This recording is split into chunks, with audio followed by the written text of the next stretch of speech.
Hello, everyone, especially hello, business leaders. I welcome you to the Lead with Neetu Business and Leadership podcast. I'm Neetu Choudhary, your host, and I'm delighted to have you today with us.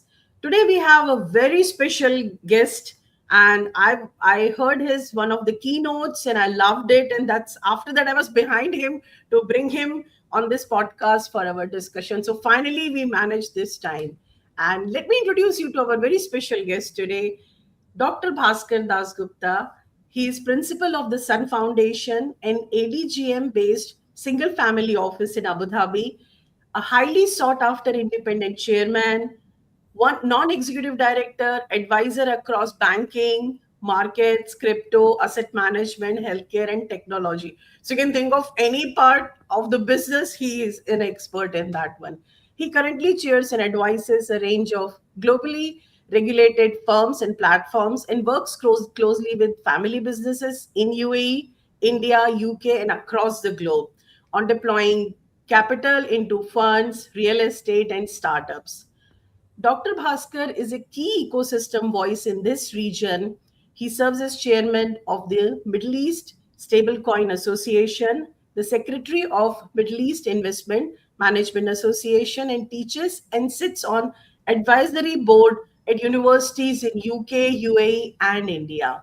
He was Chief Operating Officer of UK Export Finance, following senior roles at HSBC, ABN, AMRO, Citigroup, and PwC. And Dr. Das Gupta holds multiple, that's why I think he need to have multiple doctors with his name. So Dr. Das Gupta holds multiple doctorates spanning financial modeling, AI, tourism, politics, and history of species. So we are going to discuss about that as well.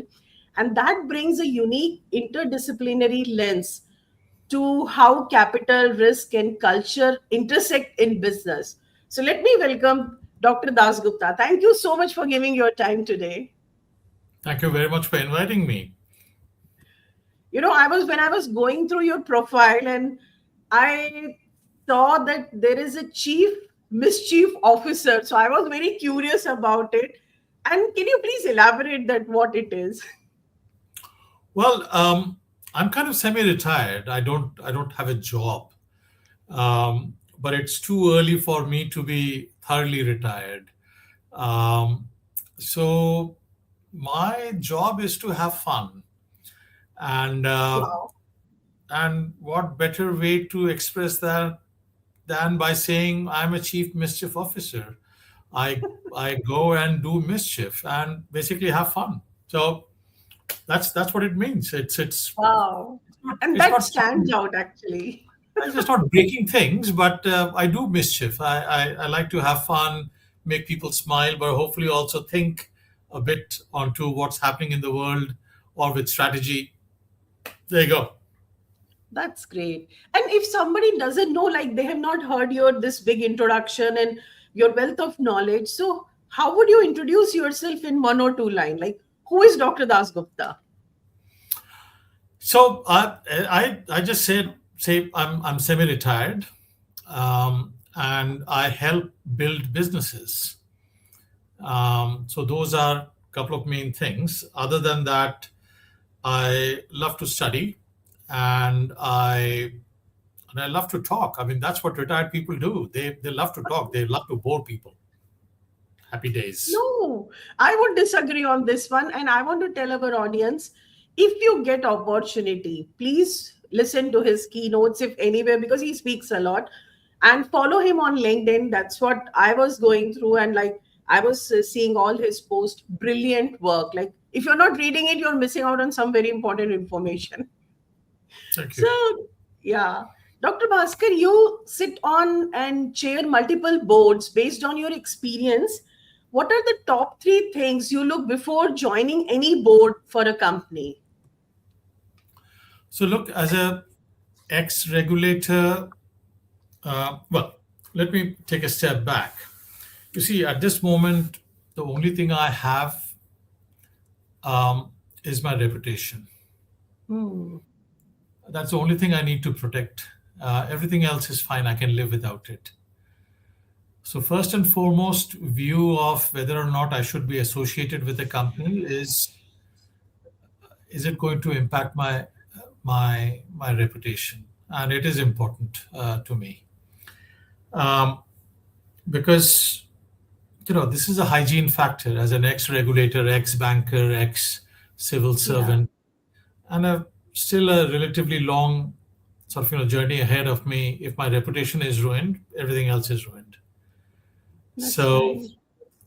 uh, and from a dharmic perspective, I try and do the right thing.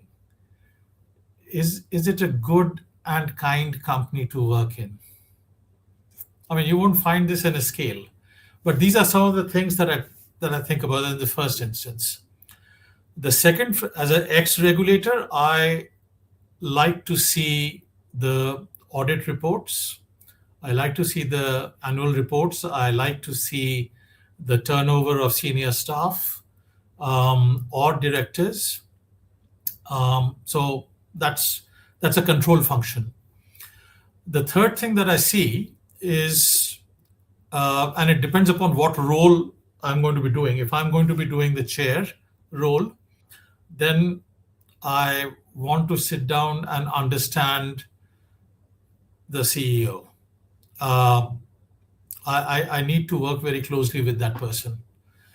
And don't get me wrong, I mean, I'm perfectly happy to get rid of the CEO if needed. And I've done that before. Remember, my responsibility on the board is towards the shareholders, the employees, the stakeholders, the regulators. I am not beholden to the promoter or the CEO.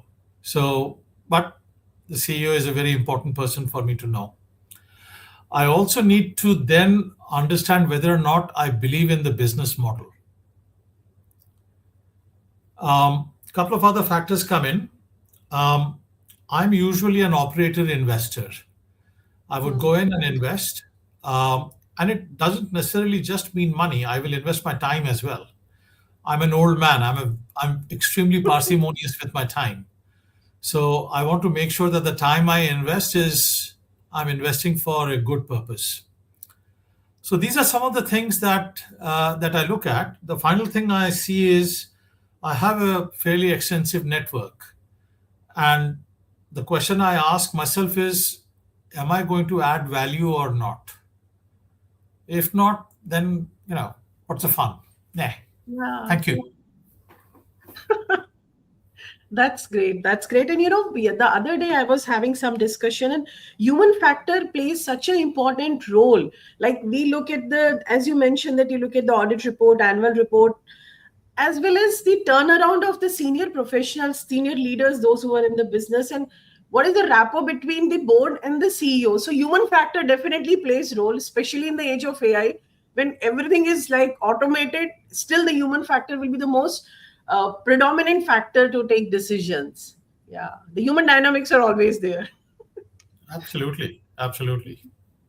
So when you look at business in last 3 years, because a lot of people are starting their business and some are successful, some are not. So when we look at the last 3 years of data and based on your experience, what are the dominant patterns, or what are the predominant factors are there which define any business success or the failure? And it is other than the market condition or geopolitical tension or anything else. What are the three factors do you feel that define success or failure of a business?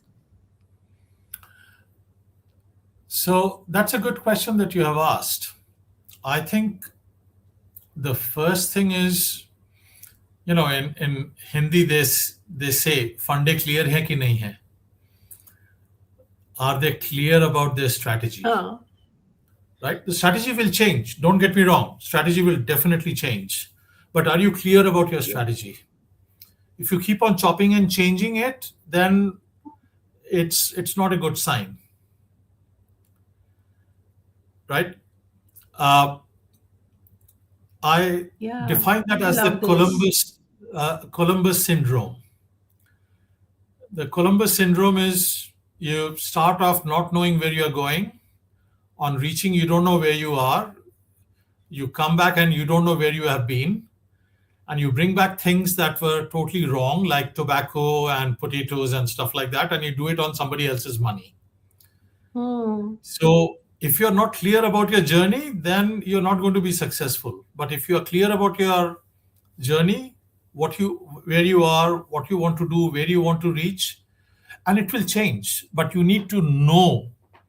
If you don't know, then it's gone. That's the first thing. The second thing is an absolute insane focus on two things. The first and foremost thing is cash flow. Hmm. That is one thing that I'm an absolute nut about. Absolute nut. The vast reason why companies fail is because of cash flow. And if your Hmm. cash flow isn't managed well, it's a bad sign. If you manage it well, it's a very good sign. And the corollary to that is what I was called as the margin. And I know the EBITDA is defined in 100 different ways. But at the end of the day, whatever mechanism you take, what is the revenue compared to your cost or your cost income ratio is something that you want to see. For Hmm. me, anything less than 50%, I'm not happy. Then the reasons for success, talent. What I look for are good CEOs. My biggest issue is the dearth of CEO level people. Hmm. I, I, I, I'm faced with a bewildering array of people who are bureaucrats. Don't like them because bureaucrats cannot handle change. And believe you me, right now Hmm. change is coming, and we'll talk about that in a moment. Yeah. But if you're not capable of change, um, it's that company isn't going to be successful. I've seen people who are um, enthusiastic, optimistic, clear-sighted. Those are things that define the success of a company. That's brilliant. And as you were speaking, I was thinking that you sit as a board member on many family businesses as well. And especially when we talk about family business, that attitude is here, this is what we have done, and I'm the boss, I started it. Even if it's a third generation, I've started it. I'm not going to change. And on the other end, you're talking about the change is coming, like whether you're ready or not, it's coming. So, how, as a board member, you balance both things? See, here's the problem. I mean, you're absolutely right. Family owned businesses, which are the majority, Yeah, 95, it's more than 60% 93%, GDP. right? The vast majority of companies are privately owned. Heck, Yeah. my companies are privately owned. And I'm on the other side, right? Where I would say that sort of this is how I've been successful. I don't usually, and for reasons that we'll talk about, um, but some promoters absolutely do that. And I will go back to what I said is that I'm very parsimonious with my time. I will tell them 3 times. If they don't listen, I will walk away. I don't have time. I Yeah. might be wrong. There's a strong chance I might be wrong, and it has been proven I have been wrong, and whatever I said didn't come true. But that's fine. I mean, look, we don't have to agree on everything, um, but thankfully I'm in a position that I can walk away. What a lot of Hmm. people can't walk away because they are dependent upon the director fees or the consultancy fees or the salary that they get, and you're not able to get away from the lala or the munshi or the family office principal who said this is how I ran it. If you don't like it, out. Yeah, Hmm. fine, out. Bye. That's interesting. And in family owned businesses as well, we have CEOs, and you have appointed, like, you have recruited many CEOs. So, do you prefer in house, or like somebody who has seen the culture of the company and that person has evolved to become CEO? Or do you prefer to bring somebody from outside, like what Microsoft has done with other companies, to bring them from outside so they bring a different perspective for to bring new ideas and new strategies? And what qualities do you look into the CEOs? Because our majority audience are CEO here. So what exactly you look for in that? Um, so, to answer your first question, there is no hard and fast rule whether you should promote from inside or bring in people from outside. See, there is a slight preference for you to promote from inside, Okay. but then that means that your company is relatively stable. It has got succession planning, it's got plan B and plan C and plan D, and people at the top know that they will retire or move up or out. Hmm. That kind of clarity of thought is not available in most companies. But if there is, then I would prefer to promote from inside. The second thing, and this is an explicit bias I have, I prefer to either promote or appoint women. I just find them better managers and leaders. Guys, including me, they're ugly ass guys. They don't work properly. Women are anytime better leaders at this, and they can actually manage uh, ambiguity, unclear situations, because uh, that's just my preference. So Hmm. the majority of my CEOs are women, and I absolutely encourage them to do these things. Now, to go back and talk about your second answer, your second question, what is a good CEO? First of all, as I said, the type of CEO you need and the type of CEO you want and the type of CEOs that are available and the type of CEOs you get are on four different planets. Hmm. That's true. So you will never have the ideal person at the right time, at the right phase, willing to join you at the right time of their career for the money that you are paying them. So you will have to compromise. Hmm. But few things I like and I prefer.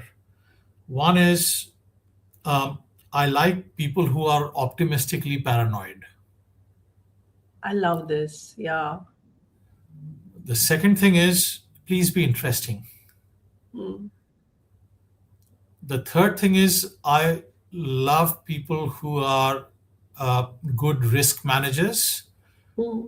and I love people who are good project managers. Risk managers mean that you anticipate problems that are coming down and come to me, talk to me. Uh, Hmm. Me chairing the board, I want to work with you. But I want you to be open and honest about things that can go bump in the night. Yeah. The second thing is project management. Project management is all about delivery. Everybody has got constrained resources. So I need you to be a good project manager. And I tell my CEOs, and most of them don't, but anybody who's done a project management course immediately becomes a better CEO. Hmm. Immediately. If there is one thing that I would encourage every CEO to do, is to do a half a day risk management course and a 2 day project management course. Your delivery skills, your execution skills will drop double, if not quadruple. Wonderful. I love this. And as you mentioned that you prefer female CEOs, and there could be some biases, or maybe you are coming from like West Bengal, that's why like predominantly female are there and Goddess Durga is there. So when we talk about the neuroscience perspective, female are very good in managing risk, and they when we talk about risk, two factors are there: impact and liability, likelihood. So they look at more on the impact side, while the male brain looks at more on the likelihood, that what are the chances of succeeding. So as a board member, how do you see the difference by how the male and female manage it? Because female brain always goes back to, do I have enough resources, especially in time of crisis. Their risk taking capacity reduces, like what we are experiencing currently. Geopolitical stress is there, and before that the COVID was there. So how do CEOs or the board members take that as an opportunity rather than as a risk that, okay, things are not working out, but we can still excel there? So how do you see male and female CEOs to see this thing differently? See, first of all, with my economist hat on, it's a very logical decision to take to select women CEOs. Why? Because women CEOs or leadership potential is not recognized by the industry. Yeah, So what I get for the same amount of money and effort, somebody who's 50% better than an equivalent man. I love this. It's an arbitrage. I know Yeah, it. Women wouldn't like listening to this, but I'm being very honest. As an economist, it just simply makes more sense. For the same amount of money, I have a bigger pool of better candidates. So that's the first thing. The second thing is, I actually don't really see it the way you described it. You see, I know we are talking about these are cultural factors and opinions, but for me, the fact that women are much more diligent and dedicated and detail oriented means that they not only look at what I would call as the impact, but also the mitigating actions and what is left. yeah, And I can rely on them to keep on coming back to me truthfully to say, Dr. B, we identified this risk, we put in this mitigation, but it didn't work out. Frequently, men wouldn't, but women, yeah. right? So these are some of the things that I've seen. Now, on the flip side, you are absolutely right. Men do end up taking more risks. Okay, um, but then I'm there. I'm the guy who's going to be pushing. Yeah. I keep on telling my boards as well as myself, we need to be about 10 to perhaps 15% unreasonable. Maybe a bit more, but Mm, I have to be unreasonable. Because if I'm not unreasonable, progress wouldn't happen. Otherwise, it's just exactly. I'm just a bureaucrat. I'm just going to keep on having the same bloody thing every quarter, every month. Yeah. At the end of the day, as Keynes said, productivity is everything. For the same amount of inputs, every quarter, every month, every day, I need to learn something. I need to achieve a bit more. Mm. So I'm constantly pushing. I'm thoroughly pushing. I People complain. Tough, suck it up, sunshine. This Yeah. is this is not a joke. That's wonderful. And when you said be 10 to 15% unreasonable, this reminds me of another study of honeybees actually. In their group, the 10 to 15%, exactly the same number, they just don't go for the picking, bringing the nectar, but they randomly roam around. And the reason research has shown is that because if this area gets filled and there are no more flowers left, so these 10 to 15%, they look for another territory. So in case of crisis, they can just go and find it. So that completely makes sense actually. Million-year-old honeybee is doing exactly the same thing. I mean, once a month, I personally and tell others, do something that makes you genuinely uncomfortable. I think The very few problem, board members say that to CEOs. no, it's personally as well. Otherwise, you become comfortable, Yeah. and it doesn't need to be business anyway. Learn a new language, climb a Hmm. mountain, run 20 kilometers instead of 10, uh, read a mathematics book, do something that makes you uncomfortable.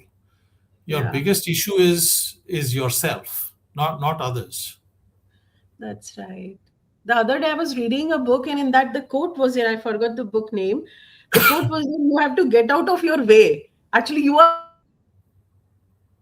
the one who's blocking your own progress. So that's the thing. And you sit at the crossroad of family offices, like whether it's a private equity or the venture capital firms, and you're the regulator and the asset manager as well. So when you look across those tables, what are the smartest capital allocators quietly CEOs are doing in 2026, which the others are not copying it yet. So, what are the biggest decisions are being done on this front? So the first and foremost thing is what AI is doing to your business. The vast majority are using AI for prompts at best. Yeah. So I actually started to run training courses, and the first thing that I did was to train my CEOs to do three things.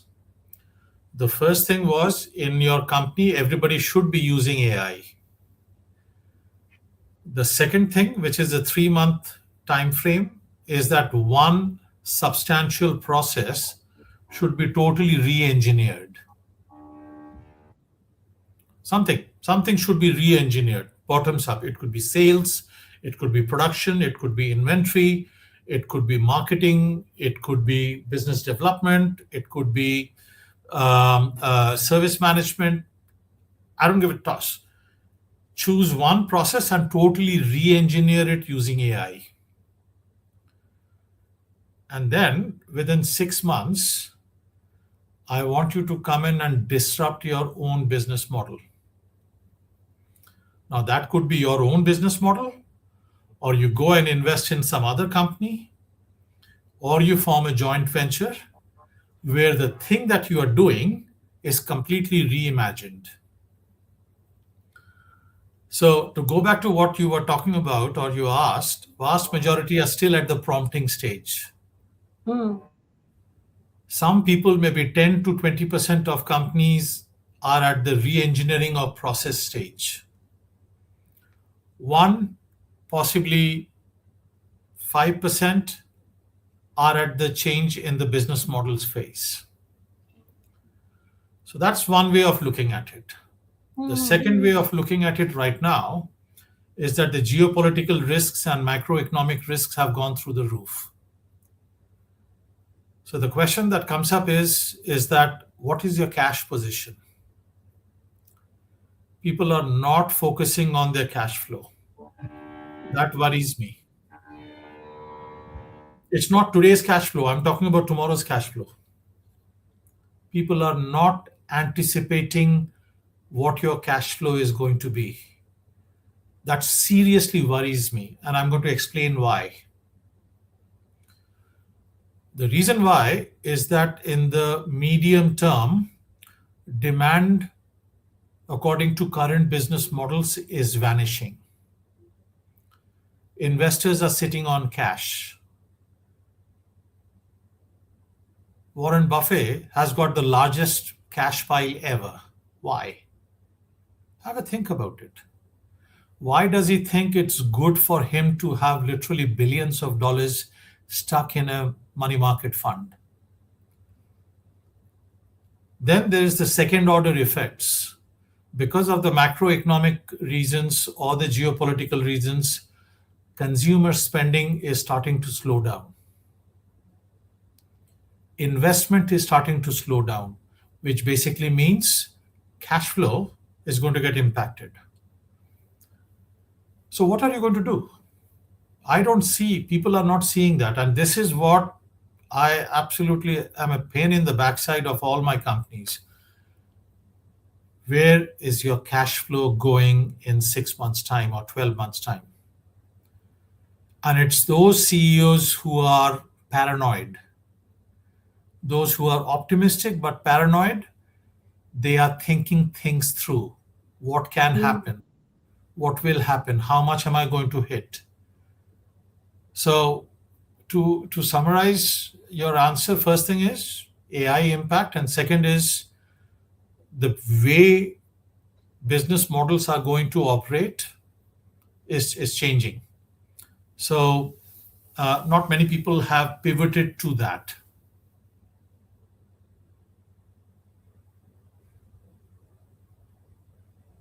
That's true. And like when you mentioned about the re-engineering a process, also a lot of things we might be doing currently which are irrelevant, but we are doing because it has been done for ages. And when we re-engineer it, I think that we will realize this is what we were wasting time, and AI will help us to expedite those things. That's true. And when you talk about the cash flow, actually, I was thinking that because last week I was having a discussion with someone, and we were having the same thing that we have to be paranoid, because there was a book here with me which I was reading. It's only paranoid would survive. So yeah, that makes sense. We have to be little scared. Like, this again reminds me of one of the studies. The fishes which are in ocean, they live longer because they constantly face challenge, and that's what keeps them active compared to the fish tank, because if they are safe, they don't have many challenges there. So you have worked in London, Abu Dhabi, and across global banks as well. So if you are a CEO deciding where to place your next bet, whether it's a geographical location, product, or the asset class, what are the signals do you watch that do not appear in the documented strategy decks currently in businesses? So, yeah, I think I've lived, worked, traveled, and invested in more than 100 countries now, and I travel very Yeah. frequently. So one of the things that at least this war has come up is, and I spoke about this with a very close friend of mine, and we're going to be releasing a podcast on this, is the return of geography. Um, Geography has come back into the picture. COVID showed it, and the Iran war has showed it, that Yeah. geography matters. I mean, in economics, you were talking about the theories. There's a theory called as the gravity model. Look it up. There is a reason why countries would trade which are next to each other. But just because we were so heavily engaged in services and we thought, geography doesn't matter anymore. Oh, yes, it does. Hmm. It Because does. think about it. Uh, I was looking at something today and I found it quite ironic. Uh, I'm an immigrant, right? I come from a family of immigrants. My great grandfather was from Burma and then he moved to Bangladesh. And during partition time, they all moved to Nepal. And from there, they moved to India. From India, I went to the UK. From UK, I traveled and lived and worked in the US, in Hong Kong, Singapore, all over the world. And then I moved on to Abu Dhabi. Who knows where I would be? Immigrant. I wouldn't call myself as an expatriate. Expatriates are people who get a bit more money. But I'm Hmm. basically an immigrant, right? Two things. Uh, you saw what happened in the US and in West Bengal. In the US, with the H-1B bombshell that exploded, everybody's Yeah. now worried that you have to go back to India and apply. Yeah. And after the political change that happened in West Bengal, all the immigrants from Bangladesh are going back. Hmm. Return of geography. People are not willing to open borders. So whether it's people movement or goods movement, you saw what happened with the tariffs. Yeah. So goods movement changed, and with services, it further changed because within services, you started to have regulators who started to say you have to keep the data inside, or for example, you had an attack on submarine cables Hmm. or on cloud centers. So geography has come back. So what you have to do is to now take a look at where is your data, technology, food, clothing, shelter, security, all these things. Where is that stack going to be? And the geography is quite important. Your second point that you asked for was about which product, Hmm. okay, or on the asset class. Looking at private equity and venture capital are suffering. And believe you me, 4 years, 5 years back, I was a big rah-rah person. No, private equity, love it. Venture capital, happy days. I have invested in so many. I'm on the board of so many. My fund platforms support a ton of them. And it is tough. Life for private equity and venture capital is tough. I was going to launch a private credit fund, but last year, but I stopped. And I was just joking to one of my partners saying, there, but for the grace of God go I. Because if I had launched a private credit fund, I would be suffering. Yeah. Uh, that said, I still like to take some bets. I'm still open for real estate. I'm still open for public equities, especially in high productivity countries like US. I am still open for product areas which are specific. So, for example, defense funds Hmm. make sense, right? There's quite a lot of investment. We are going back to the mean, so we'll be doing much more there. So, in terms of the sort of asset class and the product areas, so public equities is good. I'm very bullish on real estate, and then, as I said, certain asset classes are pretty good. Energy is good. Um, Defense is good. I'm a huge believer in virtual assets and stable coins and things like that because I think that entire sector is getting thoroughly disrupted, and I love it. For a chief Hmm. mischief officer like me, where the rules of the game are changing, then the people who are optimistically paranoid and can move fast and have got cash Hmm. and capital will win out. That's fun. What is the craziest decision you have ever done which has given a very good result later? Like people called it crazy, but you did it and it was a brilliant decision. Later they realize it. Not necessarily Um, finance related, anything in life. Crazy decisions. I mean, look, I mean, like moving down to Abu Dhabi was an example. One of the best decisions of my life. Um, I consider myself to be absolutely privileged to be here. Absolutely privileged. Um, Best decision in my life, another one was when I first landed in Manchester from India.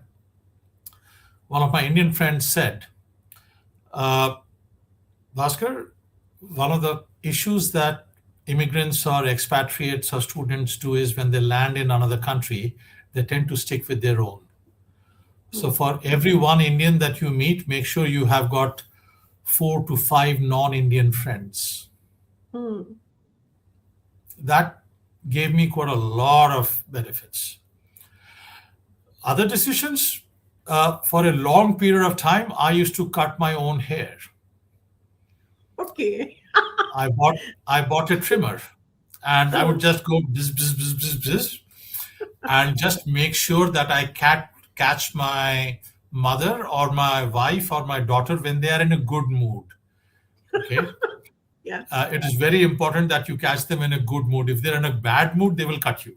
I mean, women are Hmm. brutal when it comes to that.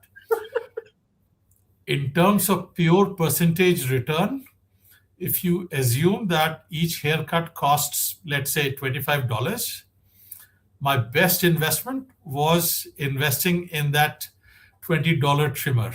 I still have it over there. I still use it. It's the Hmm. best return of $20 I ever had. I love this. I love it. Yesterday night, my daughter, after coming from her match, she wanted for last one week. She's asking me and my husband, "Can I cut your hair?" And the thing is that my hairdresser is on vacation for 1 month. So I told her, "Let him come back. Then you do it one day before I go for hairdressing, so that everything is fine." And yesterday night, she has actually cut, but she cut it very small, so it's still not seen. And I'm waiting for my hairdresser to come back from vacation. Yeah, But I yeah. love this one actually. Is we and what you're saying, it resonates with what you said earlier. Like take risk, just go ahead. 10 to 15%, just go ahead and take some risk and do some crazy stuff out there. And another thing I saw is that you operate at the very top end of the wealth with Sun Family Office, and also at the entry level, the Rudo Wealth where you operate, like you work with them. So, what has that range taught you about how people really experience risk compared to how risk model describes it? So, how do you see the range of risk in between these two things? Um, if I may, I think the question could potentially mean slightly differently. I might be wrong, but please correct me if I'm wrong. But I think what the risk models actually measure is what is your perspective towards money. Hmm. And one of the things that I started to do with my kids is that I started to teach them about money and investing from the time that they were 10 years old. Um, and this is the problem that I see, and this is becoming bigger and bigger, is that people tend to look at wealth in very different ways. One is wealth is there to be shown off. You wear labels because of what others will think of you. Hmm. That's a very stupid reason for spending money. But then, your mileage might vary. You are dependent upon your self worth based upon what others think of you, which is fine. You know, if that is the way you want to do it, you want to do it. The other thing is you may actually end up earning more by spending less. Hmm. So people keep on trying to earn more and more, but they keep on spending more and more. The third thing, and this is going to sound very bad, is that they get into debt far too easily. Yeah. Uh, the fourth thing is that they only have one source of income. I mean, the number one thing that anybody who talks about finance is diversification. And you look at people who work in financial markets and their entire source of income is just one. How? Seriously? You need to actually get your money to work more for you. So go for Hmm. dividend paying stocks or have assets such as rental income. You have to diversify away your sources of income. And the last thing that I keep on saying is that you will never become wealthy as long as you are a salaried person. Hmm. Mostly. I'm not talking about the hedge fund PMs who get millions of dollars of salary packages. But the vast majority of people, you will never get rich by on a salary. That's right. Never get wealthy. You only get wealthy when you own a piece of the business. And I don't mean public equities. I mean actual owning a piece of business, 2%, 5% minimum. That's how you become wealthy. And there's Hmm. nothing wrong with being wealthy. I'm intensely relaxed about it. I've been poor. I'm a refugee's son. I've gone through years where we just had one meal a day, and I've seen my father cry because my sister asked for mangoes and he was not able to afford it. So the to summarize what I see from Rudo Wealth and things like that, and that's why I'm very committed to this, is that I want to bring financial independence to people. And for that, you save like an absolute idiot. Absolute idiot. Create your pension fund. Stuff it. And in most countries, a pension fund is the best investment ever because the government tops it off. Hmm. And whatever money you have got after you've got your emergency stash, you start investing in businesses. You have to have a diversified investment. But that is what I'm going to say. Now, going forward, the situation is going to be even worse because look at the amount of layoffs that's happening. Yeah. My companies are stopping paying bonuses. They're cutting salaries. Again, goes back to the cash flow. So um, challenges are going to come. Start saving money. Start generating additional sources of income. That's so interesting. And this I heard it somewhere that salary not make you starve, but it'll make sure you don't become wealthy. So when you were saying, that line came to my mind, that salary will make sure we don't starve, but we'll not become rich also as well in that one. And when I was reading one of your articles, you have mentioned that civilizations, uh, the money has been the civilization's operating system. So if you take this to the CEO level and we say that this is an operating system, how they can use the money as a operating system for building app or infrastructure, moving the world, that can take either the civilization forward or do something bigger for the world. So, what is the role of money in moving the civilization? That's my curiosity. Is So look, I mean, it one of the main things that distinguishes us from other living beings is the fact that we understand the concept of money. hmm. It's a it's a value. I mean, previously we used to have cowries, we used to have beans, chocolate Yeah. beans. We had to add stones. We had silver. We had gold. We had shells. But we ascribed a value to it, and it was a measure of civilization. Yes, there are other measures as well.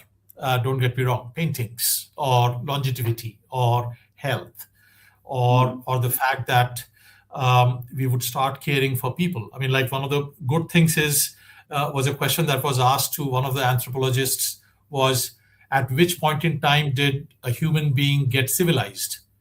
And they basically said, we found this bone, leg bone, that was repaired, or it got repaired. At Before that, if your leg was broken, you would die. Hmm. But if your leg was broken and it got repaired, that means you had a family around you who would hunt for you, cook for you, look after you. That's where civilization started. Okay. Another one is the famous quote about, you judge your civilization by the way you treat animals. There are different Yeah. ways of measuring civilization. Okay. But money is a common factor. So what it does is that it allows everything to be reduced down to a unit, and that unit is a good way to measure progress, changes, projects, products, business models, whatever. So yeah, I know I'm being very privileged, and I'm speaking from the perspective of a person who's made it. Uh, but it's just a measure. So you run with that way. You have, since we are talking about the civilization, and you have worked across the globe with different CEOs from different nationalities, different countries, what pattern do you see in certain regions that, because of their upbringing or their culture or being in that country specifically, how do you see it differs, like the way CEOs make decision, whether it's India, it's UAE, it's UK or US or anywhere in the world? Does that culture that impact the decision making? Oh, hugely, hugely. At Obviously there are levels that everybody will do. All right. So money is one. Accounting is Yeah. another. That will force everybody to act in the same way. I talked Hmm. about cash margins. Every CEO is going to react the same way. But then there are quite a lot of cultural aspects that come in. Um, so, for example, in India, the concept of jugaad comes in quite often. Yeah. Quite often. Here in Abu Dhabi, or in the UAE or in the Gulf, honor matters, face Yeah. matters, doing the right thing matters.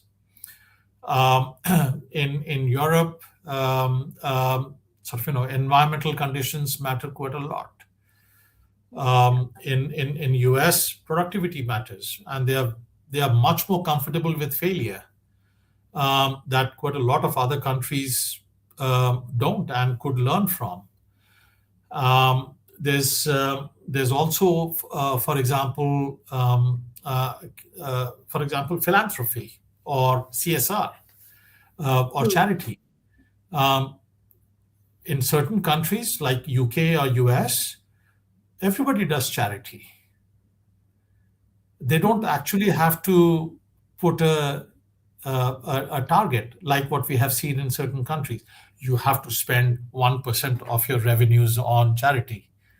Hmm. That is forced charity. That is different. That is culturally different. Um, I mean, if you read Tocqueville, who described what US was in the 1800s, he talked about civil society.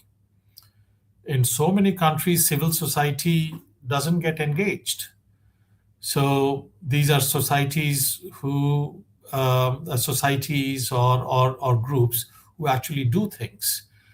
Um, One very common example is what happens when you see a chewing gum wrapper on the pavement. Hmm. Okay. Second thing is another cultural difference comes up. How much is your women participation rate? Okay. Uh, Another example is what is the proportion of your retired people who live with their families? So Hmm. cultural factors matter quite a lot, and it depends. So yes, there are huge differences, and it's infinitely interesting and variable. And as a board member, it's very important to understand that culture before we go ahead, because that has a very predominant impact on decision making, other than the numbers as well. Yeah, the vast majority of boards will not do a board effectiveness review. Yeah, I It think is, that's you just don't evaluate yourself. exactly. That's right. And one of the keynotes I attended, one of your keynotes where like I loved it actually. You spoke about the ultra high net worth and the funding, from what top mistakes people do usually when they go for funding, request for funding from family offices or the ultra high net worth individuals. So, what are the errors which anyone can avoid, especially the new entrepreneurs, when they go for these fundings from ultra high net worth individuals? So wealthy people drive. They have three priorities. The first one is whether or not my wealth will be preserved. Hmm. I don't want to lose my principal. People forget that. Second thing is, how am I going to pass my name or my wealth down? Hmm. Will it live on for till my kids or my nephew, niece, etc., etc.? And the third piece is it growing? Hmm. The vast majority of people go in and just talk about the the growth side, and that is third on my list. They forget the first two. So you should always lead by giving comfort that, I mean, nobody can predict the future, but I am a safe pair of hands. You can trust me with your principal, and I can return that money to you. Second thing Yeah. is, I will keep it safe. I will keep it safe for your heirs or for you in 10 years' time. And the third thing, then you come in and say, growth. I'm going to have Hmm. 28x growth. Yeah, Hmm. I can see your nose growing. Yeah, and the most people do mistake is they talk about growth first, but for family business and the ultra high net worth, it comes the last one actually. Some values and principle and preserving the wealth is the most important thing. And these family business, they operate in multiple jurisdictions, so most CEOs, they still underestimate the practical problems of operating in multiple legal, tax, and regularity systems, regimes, different regimes in different countries. So, what three things they should keep in mind when they know that their business is in different jurisdictions? So people don't quite get that wealthy people are multi-jurisdictional. I mean, it's Yeah. just extraordinary. Uh, and I call it the middle class syndrome. The vast number of wealth advisors or salespeople or bankers are middle class people, and they think wealthy are middle class. They're not. They think differently. capital and wealthy people are mobile. They are exquisitely mobile, and they can shift, and they do shift, and they will keep on shifting. So anybody who's trying to either extract any investment from a wealthy person, or going to work for a family business, or is going to do some trading with them, remember that they are mobile, they are agile, they move pretty fast when they decide. Sometimes it can become difficult to move, but I think broadly you should recognize that it's a multi-jurisdictional thing.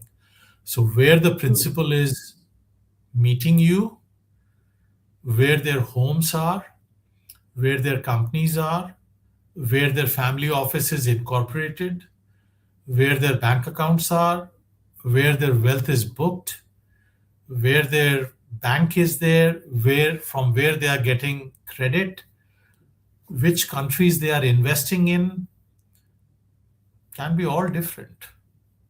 So you need to go in with your eyes wide open and do some research before you go and speak to them. Hmm. That's right. And in one of your posts, when I was going through that one in one of your work as well, that you mentioned that the world will belong to those who ask better question and connect ideas. So can you elaborate it for our CEOs? Like what is exactly is asking a better question is? So see,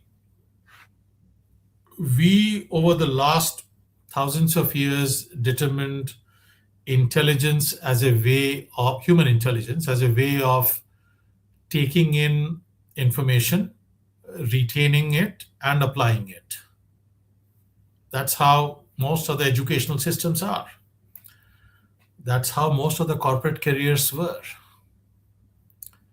But now you've got AI, which does that much better. So Hmm. what's in it for you? How does it distinguish you? So the question is that you need to be able to do two, three things that AI can't do very well. One is to ask difficult questions of yourself and others. Hmm. The second point is linking disparate things against each other. And the third, which is the most difficult piece, is how do you stop yourself making mistakes?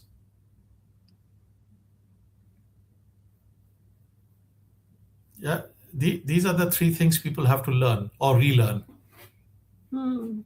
There is saying for the Henry Ford that he said, if I would have asked people that what do you want, they would have told faster horses. They would not have told about the car. So asking the right question from the right person to the right person is so important because it can change the entire industry forever. And You you know, read a lot of that's what Einstein said. A genius and a child share one trait: curiosity. hmm, People don't ask questions. You know why? Because at worst they don't care, yeah, and at best they will get answers that they won't like.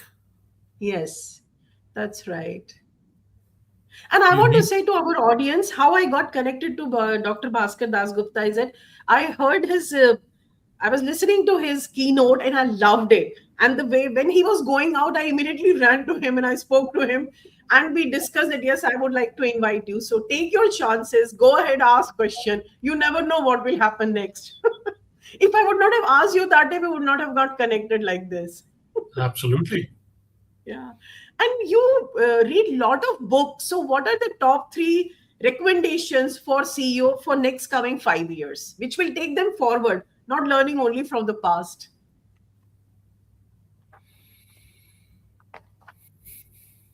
I'll just suggest that, for me, a person who does not read is a person who's blind. You are relying on your own lived Hmm. experiences. And again, frankly, to me, you're stupid. I'm being very honest and blunt. And it just Yeah. doesn't mean reading, right? I mean, thick books. It could be anything. It could be fiction. it could be non-fiction, it could be other languages, but read. Ensure Yeah. that your mind is constantly challenged, refreshed, you have different experiences, etc., etc. A similar corollary is travel. People Hmm. travel and say, they go, I saw this tick, tick, tick, tick, tick. And the only reason they would do it is to post it on Instagram. Yeah. But have you stood in front of the Colosseum and thought about the guy who made it or who carved the stone?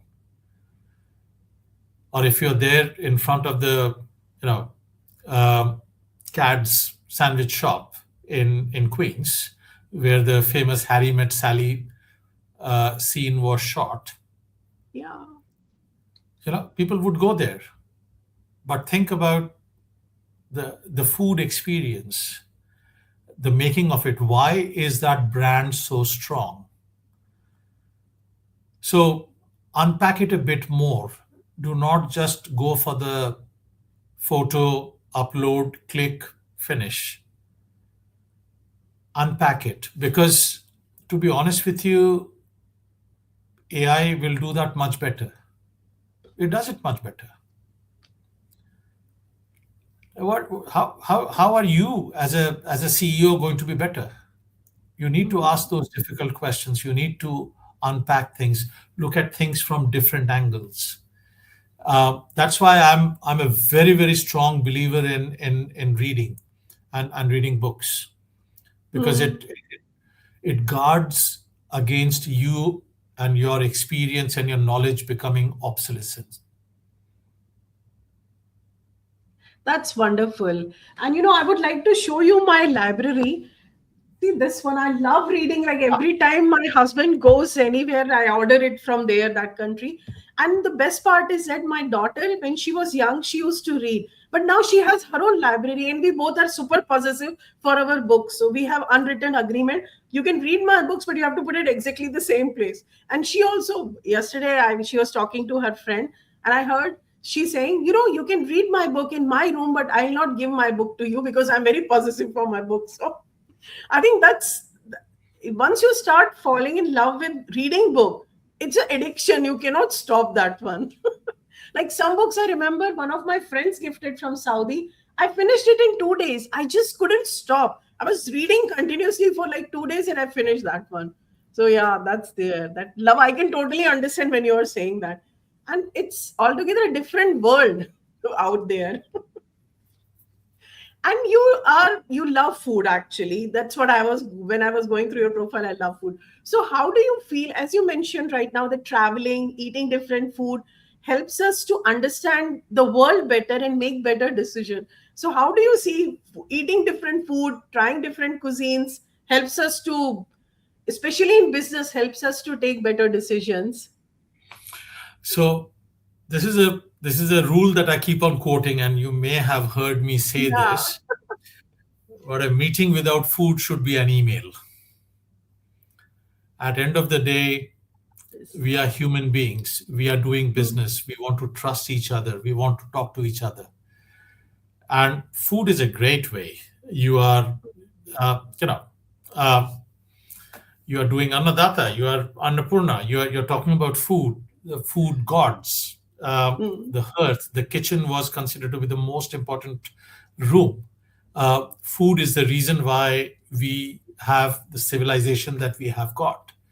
Yeah. um, and there's an infinite variety and changes that happen to food. So food as a way of human activity is pretty good. And you know what? I show it around my waist.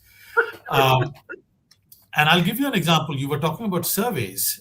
Look, I mean, the GLP is coming out, and Monjaro and Ozempics are coming out, and there are studies that hedge fund managers who were on this kind of drug are showing less amount of aggression. Hmm.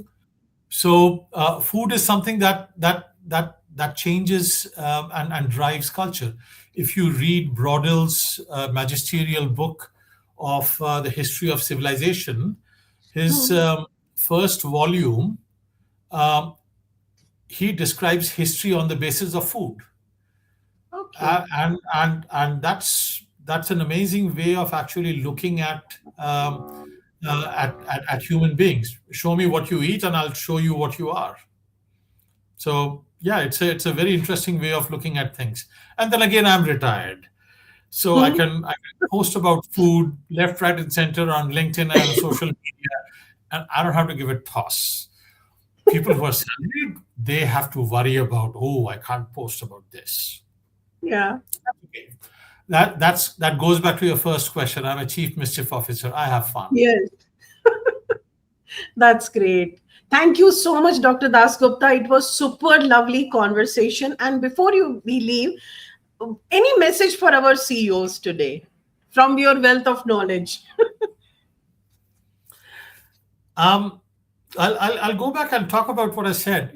Be optimistically paranoid, look after cash, and remember what the Dalai Lama said. My religion is just one thing: kindness.